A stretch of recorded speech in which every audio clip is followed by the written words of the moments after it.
This is a story called Nightmare. If you like it, please subscribe. Harry first realised he was dreaming when he heard the knocking. The nightmare was the same every night. The closet would be closed, even though he remembered leaving it open. He would hear 2 slow taps from inside. Knock, knock. When Harry opened the door, he would see a man standing in the shadows, eyes closed. The man would be wearing Harry's clothes, which were far too small on him. The cuffs of the sleeves would be halfway up his forearms, and the trousers would leave his shins exposed. The man would grab Harry by the collar of his pyjamas. He would smile and open his eyes. But he didn't have any eyeballs. Instead, there were coins placed in his eye sockets, shining silver in the dark. Knock, knock. There it was again. And there was another sound too, a distant hissing, as though someone had left the hose on in the backyard. Harry cowered under his doona. His heartbeat was like thunder. This is a dream, he told himself. There's no need to panic. He had experienced this nightmare almost every night since his school project about ancient Egypt. He had learned that coins were often placed upon the eyelids of the dead to pay for admittance to the afterlife. The nightmare would end with a realization that the dead man in his closet, the man wearing his clothes, was Harry. He was Harry's future self. These midnight terrors were slowly draining the life out of Harry. He kept going to bed later and later because he knew the dream was waiting for him. At school, he was a zombie, walking slowly, mumbling and losing the thread of conversations. His grades started to suffer. Predictably, that was the point at which his parents had gotten involved. His mother had banned him from watching scary movies. Harry had pointed out that it was a school project rather than a horror movie which had triggered the nightmares, and that maybe he should stop going to school instead. Mum hadn't reacted well to that suggestion. His father had asked him to keep a journal beside his bed and to write the content of his dreams as soon as he awoke. This didn't seem useful since the dream was the same every night, but Dad had told him that looking for differences wasn't the point. Keeping a dream journal can help you realize when you're having a nightmare, he had said. If you know that you're asleep, you won't be scared anymore. You can even control what happens in the dream.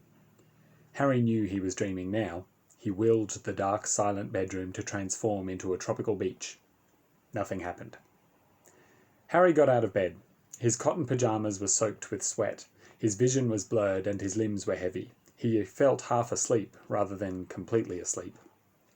Avoiding the closet, he walked over to his bedroom door, but the handle wouldn't turn. The door was locked, even though there had never been a lock on his bedroom door. Dream logic. Harry willed the door to unlock itself. It didn't.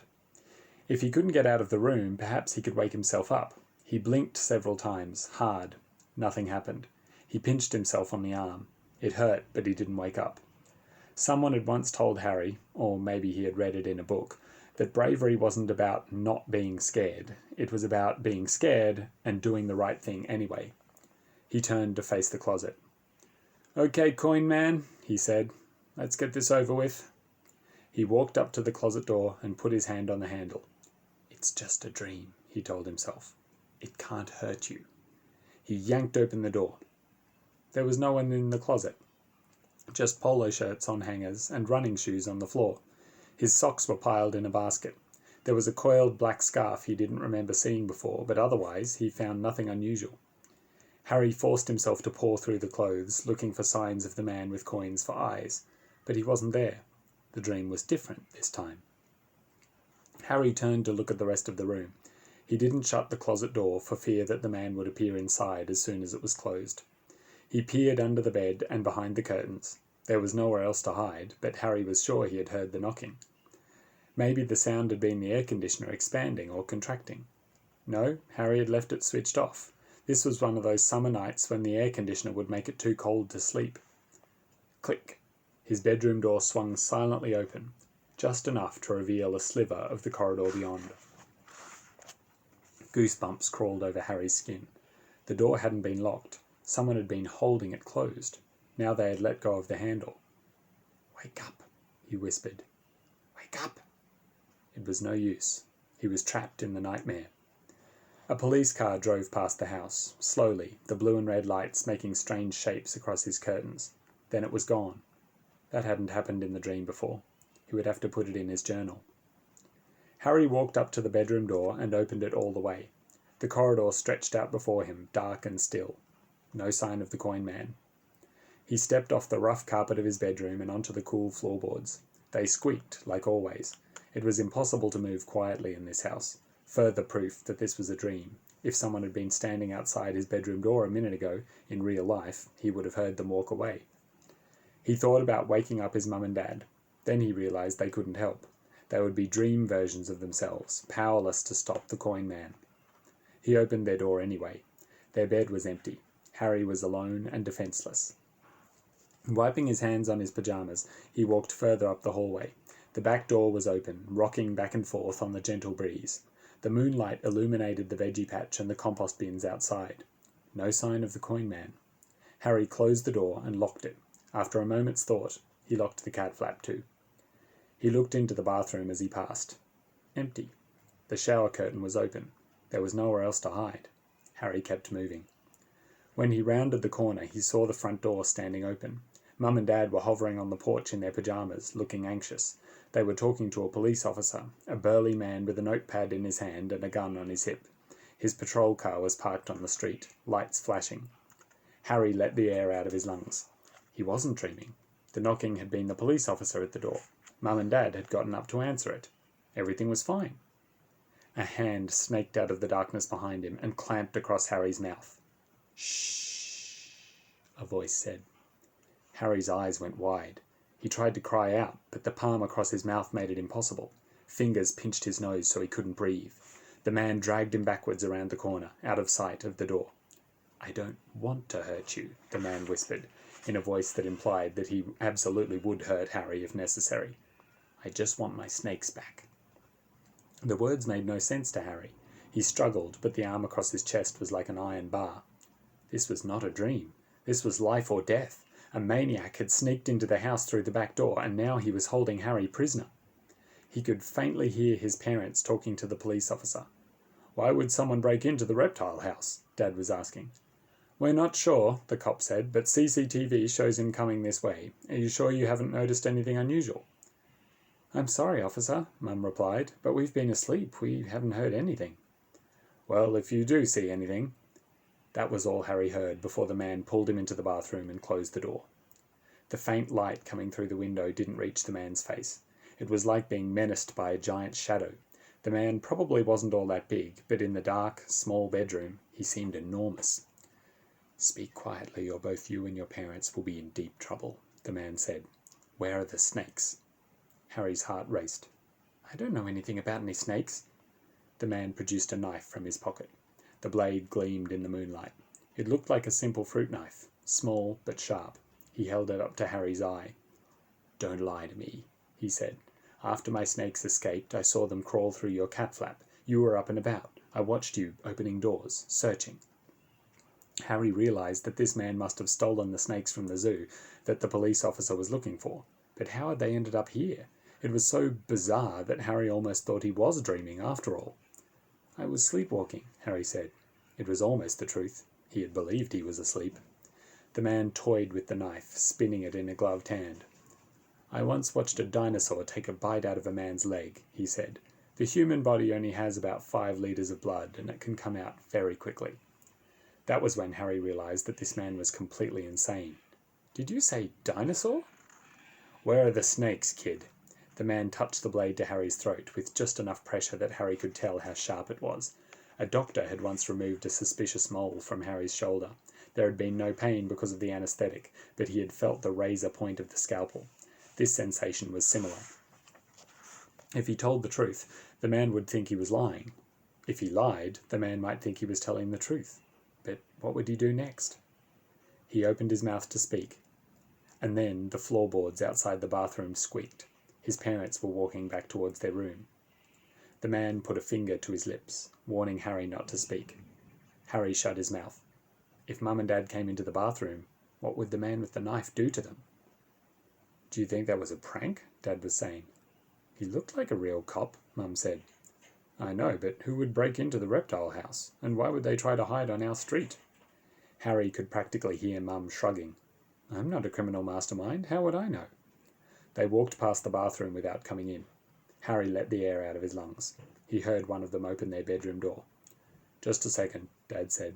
"I'm going to check on Harry." Harry's heart leapt into his throat. You might want to wake him up, Mum said. Interrupting the sleep cycle can help night terrors.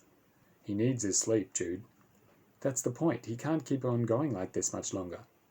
I'll just see how he looks. If he seems distressed, I'll get him up.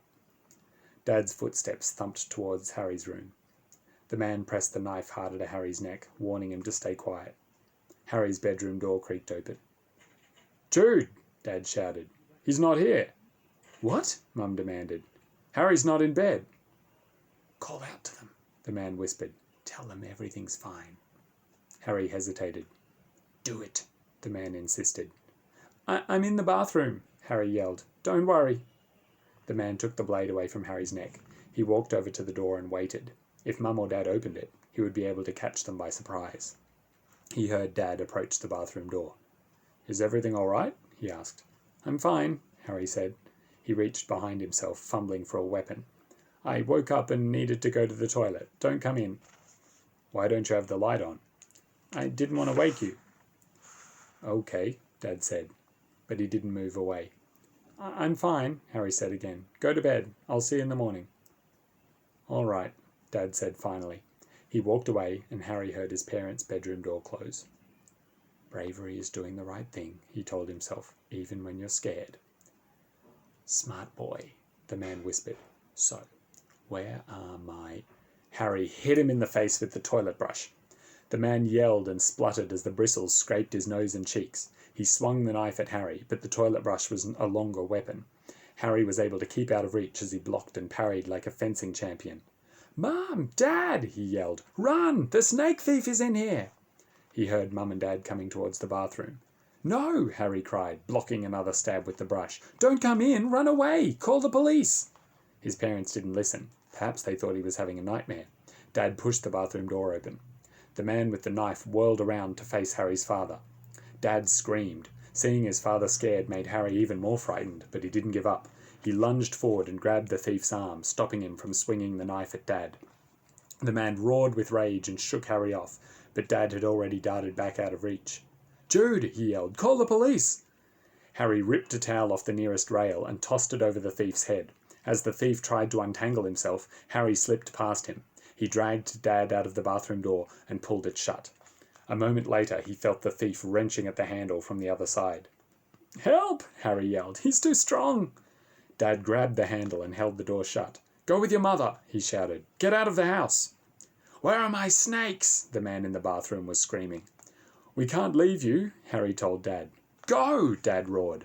Mum grabbed Harry's hand and pulled him down the corridor at a run. She had her mobile phone in one hand. The screen was glowing. She had already touched the emergency call button. They turned the corner and sprinted to the front door. Wait! Harry cried and grabbed Mum's wrist. She tugged on his hand. Harry, come on! Look! He insisted. The front porch, where the police officer had been, wasn't empty. Something which looked like a stack of bicycle tyres lay on the concrete. Mum skidded to a stop.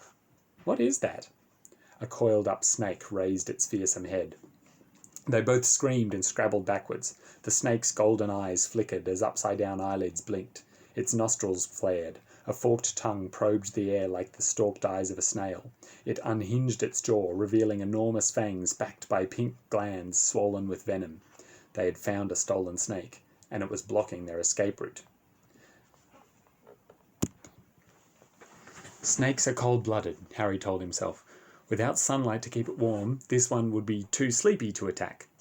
The snake struck. Bang! It hit the screen door, which was still closed. The frame rattled. A mist of venom rained down around the snake. When it withdrew, Harry saw a tear in the fly screen left by its teeth.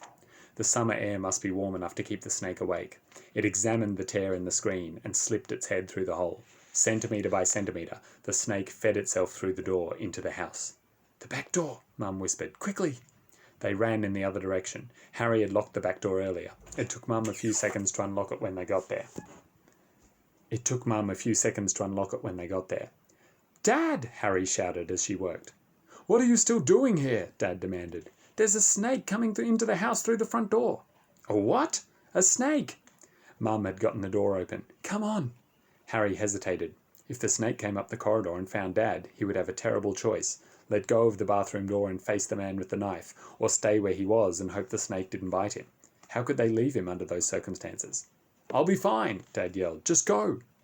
Harry and Mum ran out the door into the balmy night. The shadows of the backyard were still. The dry grass scratched at the soles of Harry's bare feet. There was no gate connecting the backyard to the front. To get away from the thief and the snake, they would have to climb through the neighbour's fence. Climb the neighbour's fence, rather. It was one of those things Harry had just assumed would be easy until he was actually faced with doing it. The fence was powder-coated steel in flat sheets, with nothing to hold on to. It was taller than him. Mum, too. How would they get over?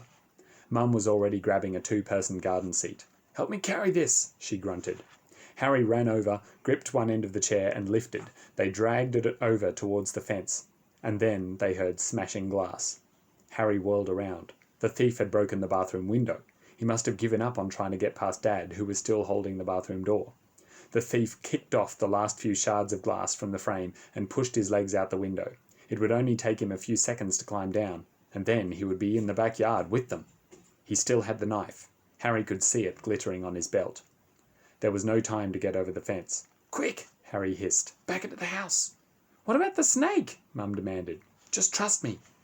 Mum followed him to the back door. They slipped inside, closed the door and locked it. Once the thief was in the backyard, he wouldn't be able to get into the house again. The bathroom window was too high. Harry scanned the darkness for signs of the snake. He couldn't see it. As they tiptoed into the corridor, he peered around the corner. There it was, still feeding itself through the hole in the front door.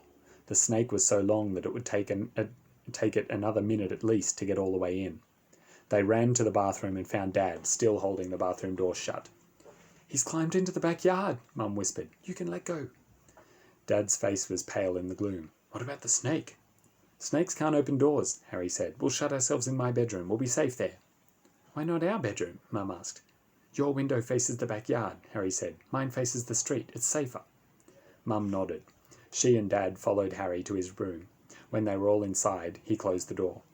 "Did you get through to the police?" Dad asked. Mum got out her phone and sat down on the bed. "Calling now." Harry took a deep breath. His family was safe. The police would be here soon to catch the thief and the snake. It was over. But something was bothering him. Half an hour ago, when he had tried to open his bedroom door, the handle wouldn't turn. But minutes later, the door had opened on its own. At the time, Harry had assumed he was dreaming. Later, he guessed that the thief had been holding the handle for some reason, and when he had released it, the door opened. But if that was the case, Harry would have heard the floorboards squeaking as the thief walked away down the corridor. So if it wasn't the intruder, what had been keeping the door shut? Harry heard echoes of the thief's voice in his head. "I don't want to hurt you. I just want my snakes back." He hadn't said snake. He had said snakes. Harry turned to look at Mum, who was sitting on his bed, talking on the phone. "No, no one's hurt," Mum was saying, "but we need animal control as well as police. There's a snake on the front porch." What kind?" "I have no idea." A big one." "Mum," Harry said. "Come quickly," Mum continued. "The man's getting away." "Mum," Harry said, "come here." Mum looked at him. "What's wrong?" "Don't panic," Harry said. His back was pressed against the wall. "Just come towards me, slowly." Mum's eyes widened. She stood up. "Why?"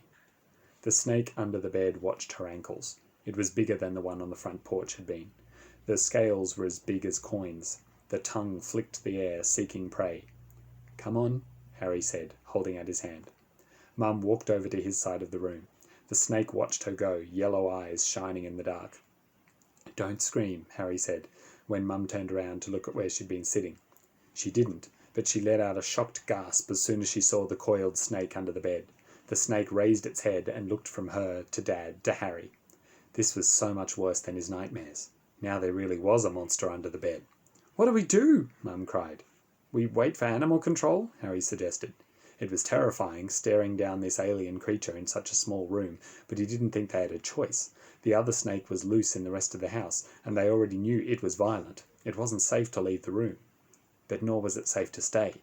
The big snake was emerging from under the bed. Its head crept across the carpet as its massive body uncoiled behind it. There was a hiss from the closet. Harry remembered the black object which he had thought was a scarf. Could there be a snake in the closet too? Mum and Dad whimpered. The giant snake had Harry hypnotized. He couldn't take his eyes off it. He was in full fight-or-flight mode, ready to dive aside as soon as it struck. But the other snake had been so fast when it attacked the door. Harry had hardly seen it move. How could he hope to dodge such a quick, ruthless attack?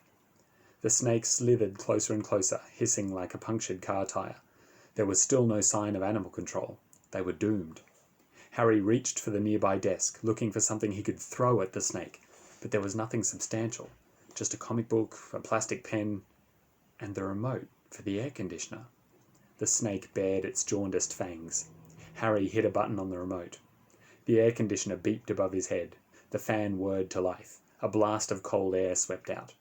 The snake kept slithering towards Harry, licking its smooth lips. And then it hesitated. As the air in the room became colder, the snake looked confused, as if its prey had suddenly become something less interesting, like trees or furniture. Harry waited, sweating in his pajamas. Finally, the snake closed its mouth, lowered its head into its coils, and shut its eyes. Mum, Dad, and Harry stared at it for a long time. "Is it dead?" Dad asked. "Asleep, I think," Harry said. "Or hibernating, maybe. They need warmth to move." "I hope animal control gets here before it wakes up," Mum said shakily.